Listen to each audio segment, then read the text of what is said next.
As men leave to avoid being called up to fight in Ukraine. Latvia has declared a state of emergency as its frontier comes under pressure, and Kazakhstan and Georgia are reporting tens of thousands of arrivals. DW correspondent Maria Katsamadze reports now from a checkpoint on the border between Georgia and Russia. Thanks to the Georgians for opening the border. It made it much easier for us. Alone with friends, children or family. One thing I've seen so far about like these people that are fleeing the country because they don't want to be conscripted into a bullshit war is like I've seen a bunch of people saying like, oh, don't let them into your country. And it's like, what do you want? Do you want your enemy to have like a larger military? Like, what the fuck's wrong with you? Isn't this these Russian dogs into your country? And I'm like, bro, what? Like every Russian that escapes forced conscription in this bullshit war is one less person you have to fight against. I'm from Lithuania and I can confirm we're all happy that Russians are not allowed to our country. But that doesn't make sense. Am I crazy? Why the fuck would people not want like Russians to unironically flee and not be a part of the war efforts? On foot or by bike, with or without pets. Many of these people crossing the border from Russia into Georgia are doing so to avoid being sent to war. Look at these fifth column guys, by the way. Do you see that? They're even bringing their fat cats with them. Typical spy shit. They're all probably KGB. Most of these guys. DW's Maria Katsamadze went to meet some of them. Since the start of the mobilization in Russia, this checkpoint in neighboring Georgia has been working in an emergency mode. Thousands of Russians have already entered the country, trying to escape the war in Ukraine. Russian men, along with their families, spend days and nights in queues stretching for kilometers, most of the time without food and water, the price that they are willing to pay just to avoid going to the battlefield. Ilya spent 3 days on the road. Moscow to Tuapse, Vladikavkaz. First by train, then by bicycle. This is how he crossed the border into Georgia. I cannot support what is happening in Russia now. I am against Putin's policies. I am against this war.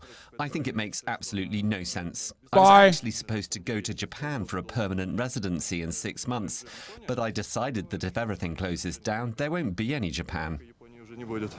Nikita's originally from Moscow. He worked for an energy company which closed down because of the war. He'd like to return to Russia someday when Moscow changes its political course. There is a huge influence. So many people live in the comfort of their homes and never have to consider fleeing the country that you called your home because of its fucking actions against you and against others. And it's a disgusting, Iowan piece of shit who never has to second guess America's imperialist wars and lives in the comfort of the imperial core, saying the dumb shit on Twitter, being like, yeah, no, fuck these guys. You're not a good person. You're an actual unironic bad person. If you think that these people who are fleeing Russian conscription should not be let into the country, you are no different than Vladimir Putin. Because you know who benefits from that? Vladimir Putin. That's why his fucking police force is unironically locking people up that are protesting the forced conscription and then immediately sending them to the fucking front lines. You have a 100% one-to-one exact take that Vladimir Putin has with respect to these people who are fleeing Russia. It's crazy. Are these the same people saying that if an American military draft happened, they would flee? They wouldn't flee? Yeah. So Democrats should leave red states? Moscow won't change its political course if everyone who wants it to leave changes? Mad disagree? What? Dude, you should get back to playing, even though your name is done playing. Bro, there could be an million, okay? There could be 10 million fucking Russians who are against the government. It doesn't matter. There is no say. They have no say.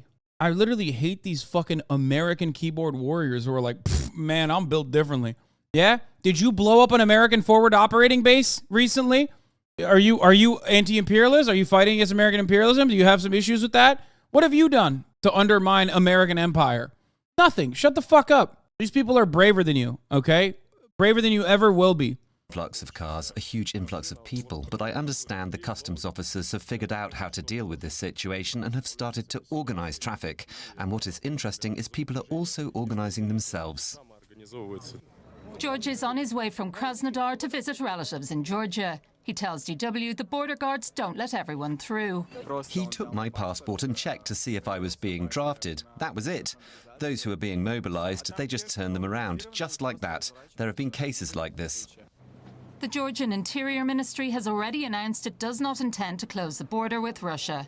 The Russian Federal Security Service has already deployed military personnel and an armoured personnel carrier to the frontier to stop Russians fleeing their mobilization orders. Let's join Igor Kuroptev, who's director of the Free Russia Foundation in South Caucasus. He joins us from the Georgian capital, Tbilisi. Full disclosure, Mr. Kuroptev also has a commercial relationship with Deutsche Welle. He was at the border between Russia and Georgia last night. Welcome to DW. What did you see there?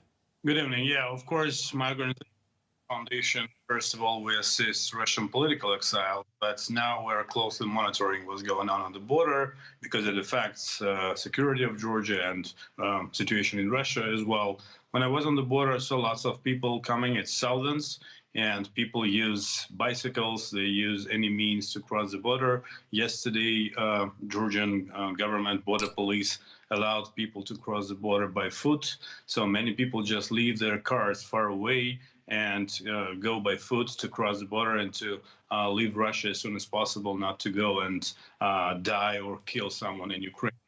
So the situation there is very tense. Yeah. I was just going to ask about what they were telling you about why they were leaving.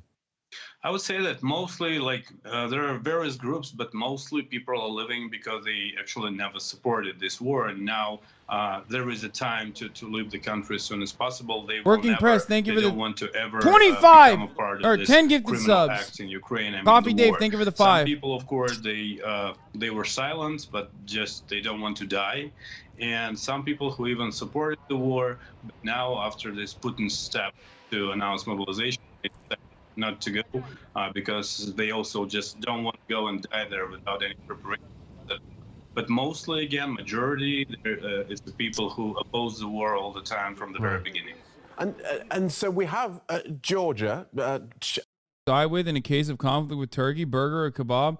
Bro, America and Turkey go to war. You know where I'm going? New Zealand, motherfucker. Catch me in New Zealand by myself, okay? Chilling with the Kiwis. I'm not even touching anybody. I'm fucking out of here, dude. Obviously sharing a border with Russia, with its much bigger neighbour. This must have put the Georgian authorities under quite a lot of pressure, not just from the physical number of people coming into its country, but also political pressure from Russia. I would like to remind that 20% of Georgia is occupied by Russian Federation since 2008, so occupation and illegal Russian military base on Georgian territory the first threat. Yes, of course, this number of people coming, fleeing to Georgia, going to Georgia is a threat, and government and special services are monitoring the situation. At the moment, there are no indications of some danger issues, but of course, such a big amount of people in the country of 3.6 million people, it's a lot. And of course, it increases Russian influence in Georgia. So Georgian society is now demanding to close the border. Right. Thank you for joining us, Igor Kuroptev from the Free Russia Foundation in South Caucasus. Earlier, I talked to Corneli Kakachia. He's director of the Georgian Institute of Politics in the country's capital, Tbilisi. I asked him if he sees a noticeable surge in Russian arrivals. Yes, I think this is already... My best friend is currently in the queue for crossing RUKZ. I'm not leaving as I have elder relatives to take care of. Shit is really sad. Reading The Privilege of Marabou, shitting on these people is fun. Yeah, I mean, dude, they're American. They're disgusting. What do you mean? We're American. We're filthy little piglets. Like, living in our own slop, thinking our shit don't stink. You know what I mean? Americans will never, ever comprehend the reality of, like, despising the authoritarian government that you weren't, like, that you were never in support of, that you were born into. You know what I mean? Those conditions, and escaping them. That's actually, unironically, you know, half of our lack of empathy revolving around other, you know, immigrants escaping countries that we fucked up, like Latin American countries and shit. Visible because we don't have exactly the figures, because almost every day we have more influx of Russian citizens. But before that, for instance, weeks ago, there was some sort of estimation that we have already 150,000 Russian citizens in Georgia.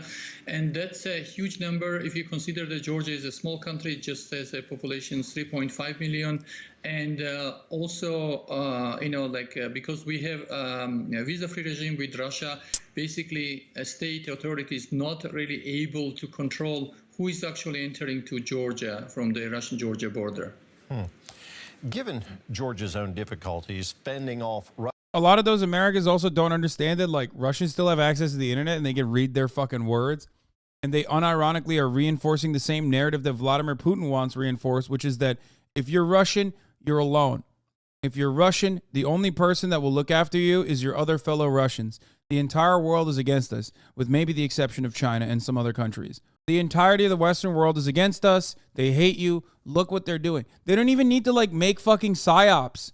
They could just show Reddit. They could just, like, literally show any random Reddit page to instill the notion that the rest of the world is, like, completely psychopathic with respect to, like, random Russian people and the way that they treat random Russian people. Here is No Fuckers talking about the mobilization in Russia. We're going to cover that in a second.